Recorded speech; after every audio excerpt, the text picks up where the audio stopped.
여러분 반갑습니다. 종교개혁 506주년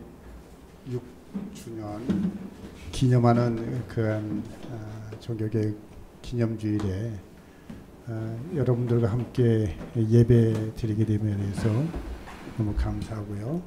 또 오늘 우리에게 주시는 말씀을 통해서 우리에게 하고자 하시는 그 하나님의 뜻을 기대하면서 함께 말씀을 나누고자 합니다. 유럽은 종교개혁은 물론 경건주의와 영적 대각성 운동의 발원지죠. 그리고 현대 신학 연구의 발원지이기도 합니다. 선교의 아버지인 윌리엄 캐리 이후에 현대 선교 운동의 모체가 되어서 다른 대륙으로 복음을 전하는 선교의 전진 기지의 역할을 감당해왔다고 하는 것은 누구나 다 알고 있는 사실입니다. 그러나 유럽에서 기독교는 더 이상 아무런 매력과 또 영향력을 주지 못하는 종교로 인식되고 있다고 하는 것이죠. 그리고 교회는 생존을 염려해야 할 만큼 심각한 그 상황에 처해 있습니다. 어떤 사람들은 회복의 기미가 보이지 않아 몰락할 것이라고도 합니다. 여러분, 유럽 교회가 거의 2000년 동안 기독교의 중심이었던 만큼 이러한 추세는 세계 교회의 최대의 위기라고 해도 과언이 아닐 것입니다. 단편적으로 말씀드리면 2003년 6월에 유럽에서 발행하는 타임지에서 하나님은 어디 가셨는가 라고 하는 그런 특집 기사가 실려 있었습니다. 이 기사 가운데에 현대 유럽 교회가 직면하고 있는 문제를 분석하면서 유럽에서 활동하고 있는 복음의 2, 3세계인 아시아와 아프리카에서 온 선교사들을 소개하는 그런 아티클이 있었습니다. 제목은, 그 아티클의 그 소재는 방탕한 부모 구하기. 여러분, 우리 한국 사람들의 그 인식 가운데에, 정석 가운데에 부모가 방탕하다고 하는 것, 그건 우리가 생각할 수 없는 일입니다. 성경에 나오는 자식이 방탕하다, 뭐 다른 사람들이 방탕하다고 하면 모르지만 부모가 방탕하다고 하는 것 이해가 되지 않습니다. 그런데 그 아티클에 방탕한 부모를 구하자라고 하는 그런 글이 실려져 있었다고 하는 이야기죠. 우리 한국교회는 세계 교회사에서 찾아볼 수 없을 만큼 짧은 시간에 급성장한 그러한 교회입니다. 한국교회는 미국 교회 다음으로 선교사를 제일 많이 파송한 그러한 국가일 겁니다. 아마 인구 비례 퍼센테이지로 따진다고 하면 우리 한국이 더 많을 수도 있습니다. 이것은 분명 하나님의 은혜죠. 하지만 우리나라에 복음이 들어오기까지는 유럽 교회들의 헌신과 순교의 피가 있었다고 하는 이야기입니다. 예를 들어서 우리나라의 개신교의 첫 순교자가 누굽니까? 여러분 잘 아시죠? 토마스 목사님. 이 토마스 목사는 영국 웨일즈 태생으로서 영국 선교회에서 런던 선교회에서 파송된 그러한 목사님의 자녀이며 또 선교사입니다. 우리나라의 첫 개신교 첫 순교자죠. 그 다음에 우리나라에서 하나님의 말씀인 성경을 처음으로 우리나라 말로 번역한 사람이 누구냐? 존 노스 목사님이신데 이분은 스코틀랜드 장로교에서 파송한 선교사입니다. 이런 의미에서 보면 영국 교회와 유럽 교회는 한국 교회의 영적 부모와 같다라고 그렇게 말씀할 수 있죠. 그런데 영적 부모인 영국 교회가 이제 병들고 약해져서 죽어가고 있다고 하는 이야기죠.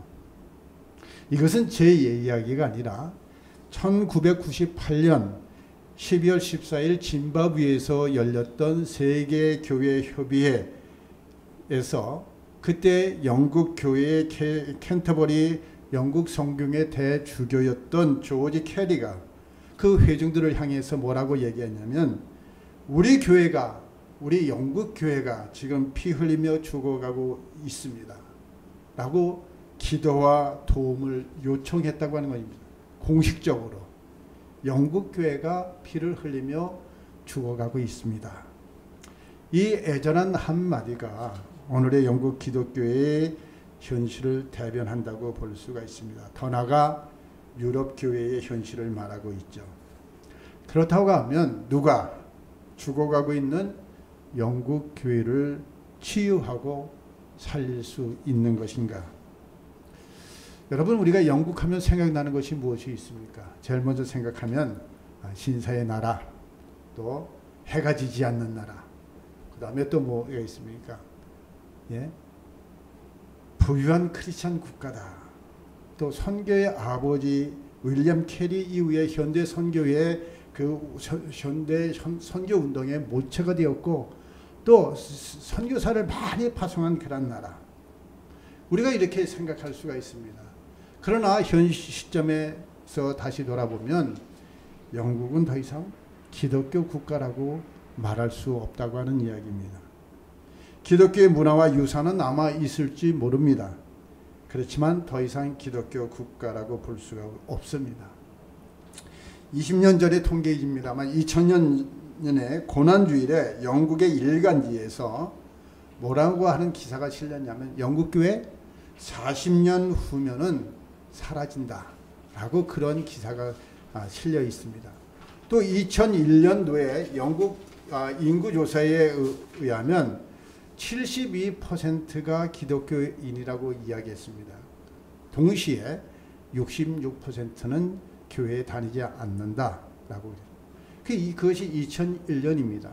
근데 2011년에는 59.3%로 줄어들었고 2021년도에는 46.2%로 줄어들었습니다. 그것은 이제 설문조사에 나는 기독교인이다라고 그렇게 답한 사람이 그렇다고 하는 이야기죠. 영국의 자선단체인 티어펀드가 2006년에 집계한 통계에 따르면 영국 성인 중에 1년에 한 번도 교회에 나가지 않는 사람이 49%입니다.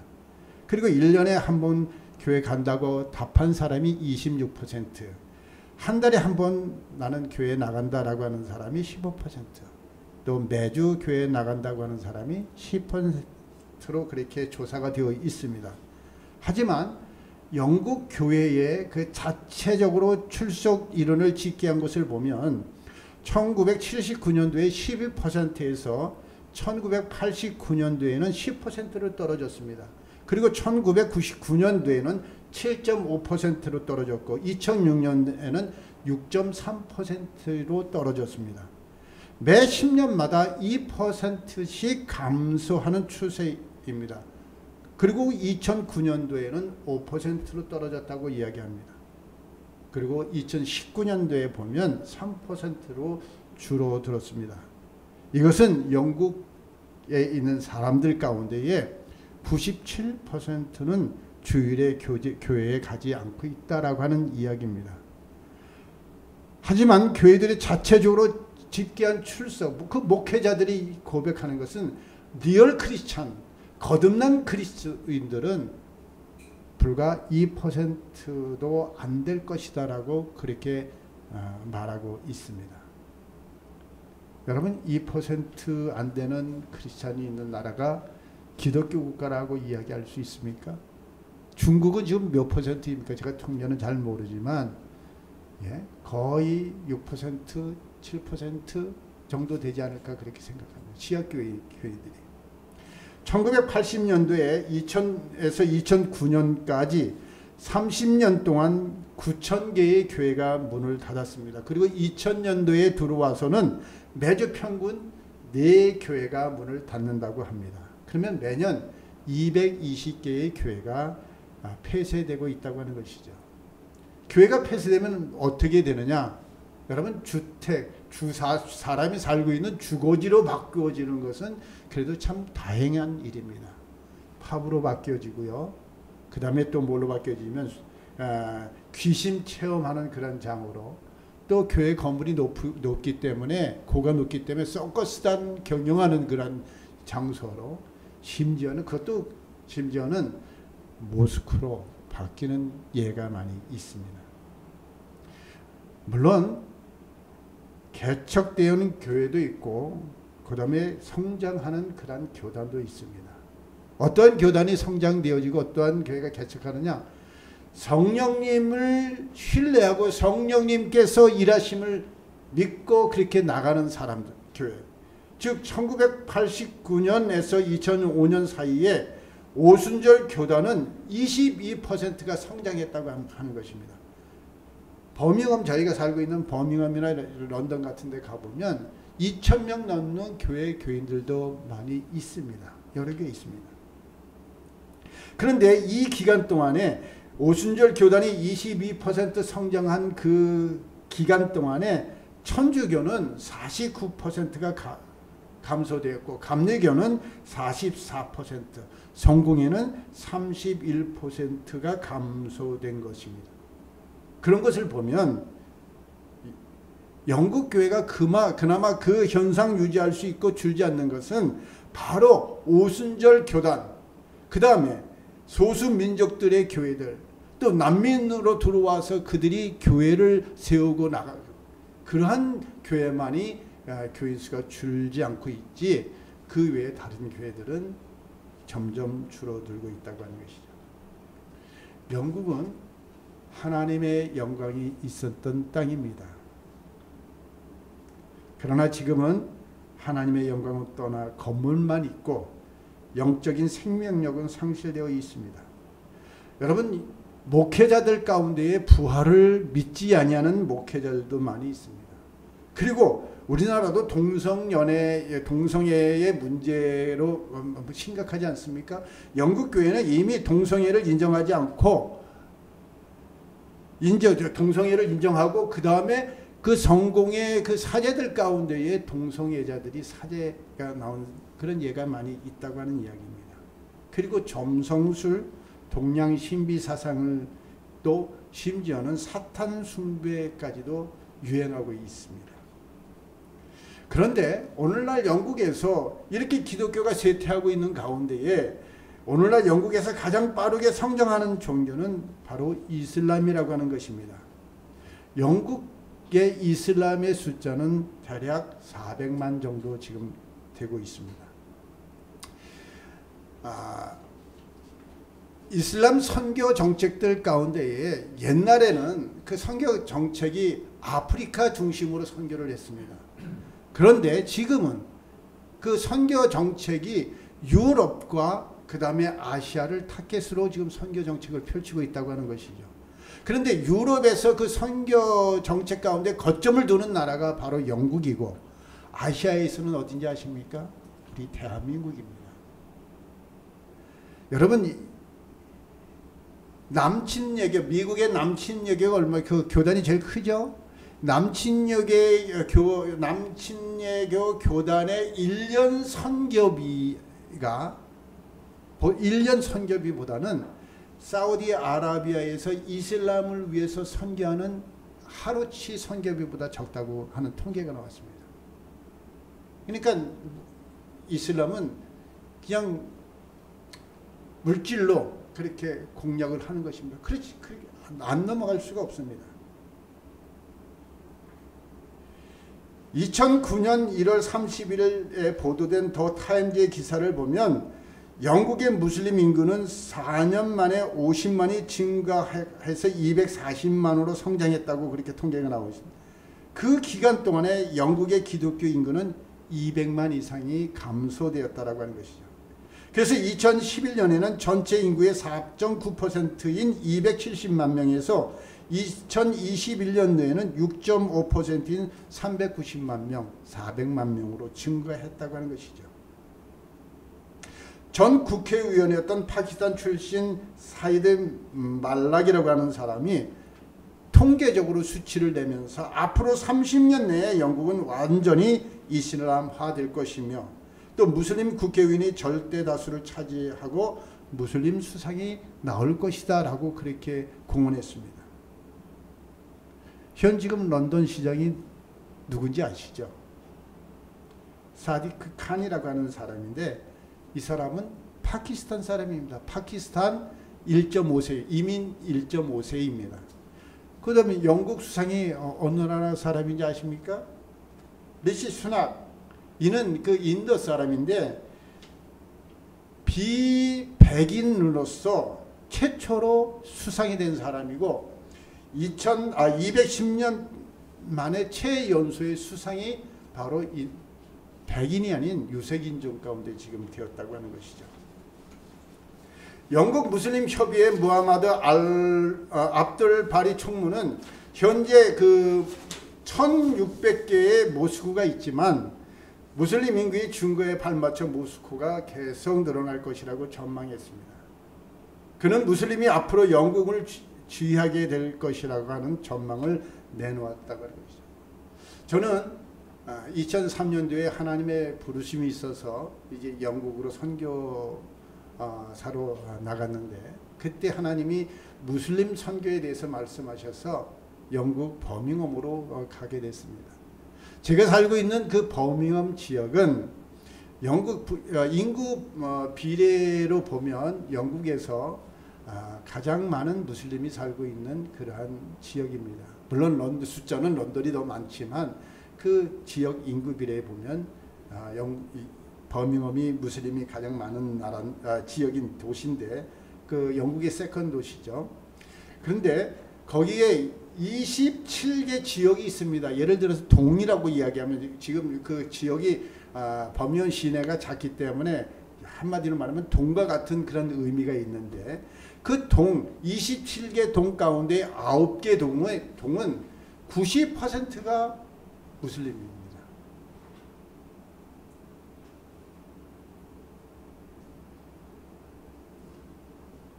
이런 현실을 바라볼 때에 이게 영국 선교는 너무나도 긴박한 일이라고 하는 것이죠. 그리고 실제로 영국 교회의 지도자들과 또 성도들이 한국 교회와 선교사들에게 도움을 요청하고 있다고 하는 이야기입니다. 그러나 아직도 많은 사람들 가운데에 또 교회가 영국과 유럽을 선교지라고 생각하고 있지 않다고 하는데 문제가 있습니다. 제가 영국에 나갈 때에 제일 많이 들었던 그 말이 무슨 말이냐면 왜 하필 영국입니까? 필리핀이나 중국 나가면 선교비를 지원하겠지만 영국이라서 지원할 수 없습니다. 라고 그렇게 우리 그때만 해도 우리 한국교회의 그 목회자들의 인식이 그렇게 되어 있었습니다. 왜 영국은 재복음화를 위해서 선교사가 필요한 선교의 요충지인가? 그것은 다른 것이 아니라 영국은 이제 세계 인종이 집중적으로 모이는 다민족, 다인종 국가가 되어 있습니다. 그래서 이슬람 국가인 파키스탄과 소말리아, 이란, 시리아 난민들이 많이 들어와 있습니다. 동구권에서 이민자들이 많이 들어와 있죠. 아프리카에서 많은 사람들이 이민자들이 들어와 있습니다. 난민들 가운데 유럽에서 최고의 꼴이 어디냐? 어디를 타겟으로 어디를 가기를 원하느냐? 독일과 영국입니다. 그 가운데서 영국으로 난민들이 영국으로 들어가기를 제일 원하고 있습니다. 왜냐하면 그만큼 그들에게 보장이 잘 되어 있기 때문에 그렇습니다. 이런 이민 정책 때문에 이제 무슬림 수가 굉장히 많이 몰려들고 있죠. 그 다음에 전 세계에서 모여든 유학생들이 많이 있습니다. 중국이나 일본에서 온 많은 사람들. 지금 대학교 한 지역마다 도시마다 한 대학교에 중국 유학생들이 통계적으로 보면 1000명에서 2000명 정도 된다고 그래요. 걔네들 때문에 집값이 올라가는 거예요. 대학가 근처에는. 특징 가운데 하나는 그들은 자기 나라에서 복음을 들을 수 있는 기회가 없지만 영국에서는 쉽게 그들에게 복음을 전할 수 있다고 하는 이야기입니다.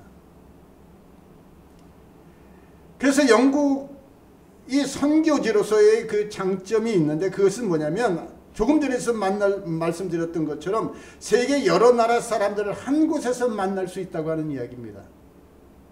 여러분, 한 선교사가 문화와 언어가 다른 지역에 들어가서 힘든 적응기를 거치고 교회를 세우고 그곳에서 하나님 나라가 확장되게 하는 것은 결코 쉬운 일은 아니라고 하는 것이죠.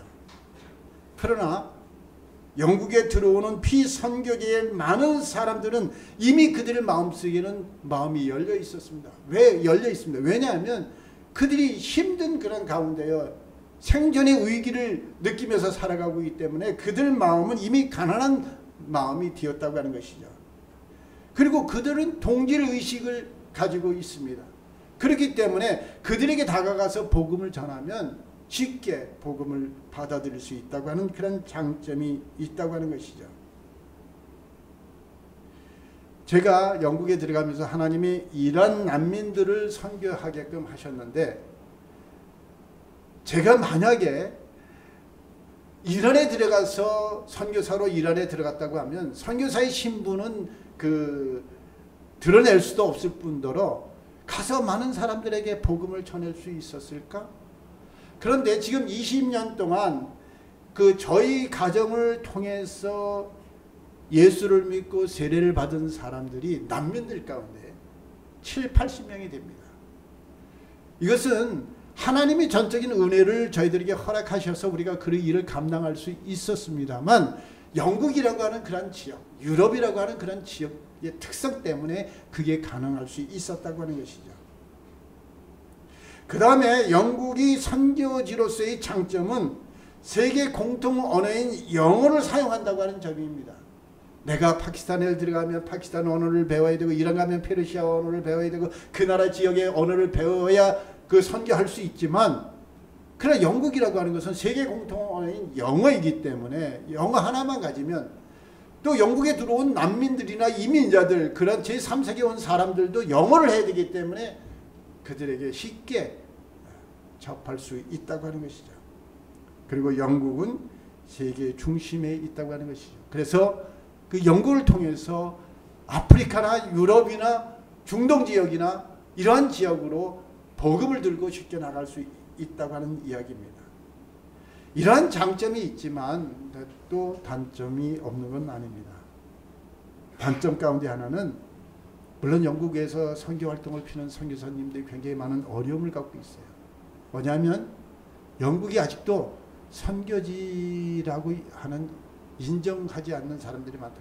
교회가 영국 하면 여러분 효율적인 선교비를 하는 것 같은 효율적인 면에서 보면 영국은 지금 파운드도 세고 경제적으로도 또 여러 가지 힘든 상황 가운데에 생활하기 많이 어려운 가운데 있기 때문에 조금 선교비를 동남아시아나 이런 쪽에 선교비를 투자하면 더 많은 것을 효율적으로 얻을 수 있다고 하는 생각 때문에 영국에서 선교하는 활동하는 그 많은 선교사님들이 경제적으로 굉장히 많은 어려움을 겪고 있다고 하는 이야기입니다. 그리고 또 한 가지는 아시아에서 온 저희들 같은 사람들은 인종차별의 대상이 될 수도 있다고 하는 것이죠. 영국 사람들이 그 특성 가운데 보면, 제가 처음 나간 교회가 조그만 오순절 계통의 그런 교회인데, 그 교회에서 이제 이란 아이들하고 같이 난민으로 들어온 아이들을 데리고 다니면서 같이 신앙생활을 했는데, 제가 7년 동안 그 교회를 섬기다가 떠나게 된 이유가 뭐냐면, 영국 사람들은 처음에는 약자처럼 느껴지면 그 사람들을, 다 그런 건 아닙니다만 그 사람들을 잘 도와줍니다. 근데 그 사람들이 어느 정도 그 자리를 잡고 위치가 이렇게 자기하고 같은 레벨쯤 되면 경계하기 시작합니다. 배타적인 그런, 그래서 인종차별, 영국에 있는 선교사들 가운데 지금은 많이 없어졌습니다만 인종차별의 대상이 될 수도 있다고 하는 그런 어려움도 많이 있습니다. 여러분, 우리는 영국의 복음에 빚을 진 사람들이라고 볼 수가 있습니다. 우리는 영국과 유럽 교회로부터 복음을 받았죠. 우리의 영적 부모인 영국 교회가 지금 우리 한국 교회를 향해서 구원을 요청하고 있다고 하는 것입니다. 도움을 요청하고 있다고 하는 것입니다. 여러분, 하나님께서 아브라함을 부르신 목적이 무엇이겠습니까? 창세기 12장 2절에 보면 내가 너로 큰 민족을 이루리라, 내 이름을 창대케 하리라, 너를 복의 근원이 되리라 라고 말씀하셨습니다. 복을 주시겠다라고 하는데 그 복을 주시는 목적절이 있습니다. 왜 그에게 그를 선택하고 그를 창대케 하고 그를 복의 근원으로 삼으시느냐? 그것은 다른 것이 아니라 땅의 모든 족속이 너로 인하여 복을 얻을 것이다. 하나님의 관심이 어디에 있느냐? 하나님의 관심이 아브라함에게 있는 것이 아니라 모든 민족에게 있다고 하는 이야기입니다. 하나님의 관심이 이스라엘에게 있는 것이 아니라 이방에게 있다고 하는 이야기죠. 하나님께서 이스라엘 민족을 선택하시고 복을 주심은 그들을 통해서 열방이 복을 받게 하기 위함이라고 하는 것입니다. 그러나 이스라엘 백성들은 하나님의 관심과 계획에 초점을 맞추기보다는 하나님을 자신만의 하나님으로 제한시켰기 때문에 하나님의 관심인 이방 사람들을 개처럼 여겼지 않았습니까? 그렇기 때문에 하나님께서 이스라엘 백성들이 하나님의 부르신 목적에 의하지 않자 그들을 흩으시고 디아스포라의 삶을 살게 하셨다고 하는 것이죠. 오늘 본문 말씀 보면 사도행전 16장 9절에 있는 말씀 보면 마게도니아 사람들이 바울을 향해서 간절하게 건너와서 우리를 도우라라고 그렇게 손짓하고 있는 것을 볼 수가 있습니다. 사도 바울은 원래는 아시아 쪽에 복음을 전하려고 그렇게 생각을 했었습니다. 그러나 성령님이 막으셨다라고 그렇게 오늘 본문 말씀에 나오지 않습니까? 여러분, 사도 바울은 원래 기도하는 사람이었고 그는 또 전략적인 사람이었습니다. 바울은 미리미리 준비하고 계획을 세워서 움직이는 사람, 논리적인 사람이었어. 그 베드로는 즉흥적인 그런 사람이라고 이야기하면 사도 바울은 논리적인 사람이기 때문에 계획을 세우고 그 계획을 또 밀고 나가는 추진력 있는 그런 사람이었습니다. 그래서 2차 전도 여행을 시작하면서 아시아를 중심으로 선교하려고 계획을 세웠습니다. 여기서 아시아라고 하는 것은 우리 이런 아시아가 아니라 터키 지역, 에베소 지역을 의미합니다. 그러나 바울이 계획대로 되지 않았다고 하는 것이죠. 성령님께서 2번에 걸쳐 바울의 길을 막으셨다고 합니다. 그리고 새로운 길을 열어주셨습니다. 그것이 오늘 본문 말씀입니다. 여러분, 길이 막힌다고 해서 포기하는 것 하나님의 뜻이 아니죠. 힘들고 어렵다고 지친다고 포기하는 것은 하나님이 원하시는 것이 아닙니다. 하나님은 한쪽 문을 닫으실 때에는 반드시 다른 문을 열어놓고 기다리고 계시다고 하는 이야기입니다. 내 생각과 하나님의 생각이 다를 때가 많이 있습니다. 바울은 아시아에 가서 복음을 전하려고 다 계획을 했지만 성령님이 금하셨습니다.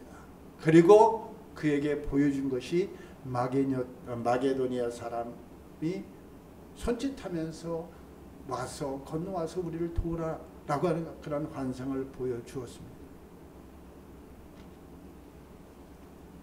2000년이 지난 지금 유럽 교회가 아시아를 향해서 또 한국 교회를 향해서 와서 우리를 도우라 부르고 있다고 하는 사실입니다. 한국 교회는 유럽 교회가 간절히 부르는 신마게도니아 환상을 보고 그 부름에 응답해야 될 시점이라고 볼 수가 있습니다. 역사적으로 선교의 방향은 피부색이 더 흰 곳에서 더 검은 곳으로 부유한 나라에서 가난한 나라로 흘러왔습니다. 그러나 21세기 선교는 경제 지수보다는 영적 지수를 따라야 된다고 하는 것이죠. 즉 선교가 경제적으로 더 잘 사는 곳에서 못 사는 곳으로 흘러가는 것보다 영적으로 더 충만한 곳에서 그렇지 못한 곳으로 흘러가야 된다고 하는 것이죠. 그런 의미에서 하나님께서 왜 우리 한국 교회를 짧은 시간 동안에 이렇게 급성장시켜 주셨을까? 거기에는 하나님의 계획과 하나님이 원하시는 뜻이 있지 않을까요? 이제 말씀을 좀 마무리할까 합니다. 여러분, 영국과 유럽 교회를 품어주시기 바랍니다. 왜 음오름 교회 개척하고 담임하시는 목사님이 왜 유럽에서 목회를 하다 들어오셨을까요? 거기는 하나님의 어떠한 뜻이 있지 않을까요? 우리의 삶 가운데 우연이라고 하는 것이 없습니다. 우리의 지나온 모든 삶 하나하나를 보면, 되돌아보면 하나님의 계획하심과 하나님의 섭리 가운데 이루어졌다라고 우리는 고백하고 있지 않습니까?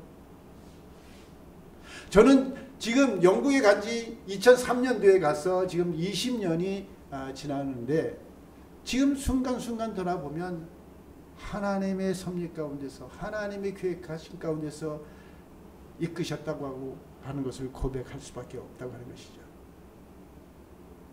여러분, 영국 교회를 품어주십시오. 유럽 교회를 품어주십시오. 우리 한국 교회의 영적인 부모인 영국 교회가 지금 병들고 약해져서 피 흘리며 죽어가고 있다고 하는 사실을 여러분 기억해 주십시오. 그러면 나의 부모가 병들고 죽어가고 있는데 누가 케어해야 됩니까? 자녀인 복음을 받은 한국교회가 그들을 케어하고 그들을 치유해야 되지 않겠습니까?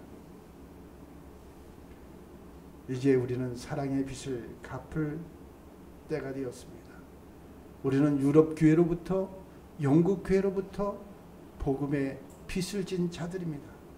이 복음의 빚, 사랑의 빚을 갚을 때가 되었다고 하는 것이죠. 여러분, 이제 기도로서 여러분들 생각날 때마다 영국 교회와 유럽 교회를 위해서 기도해 주십시오.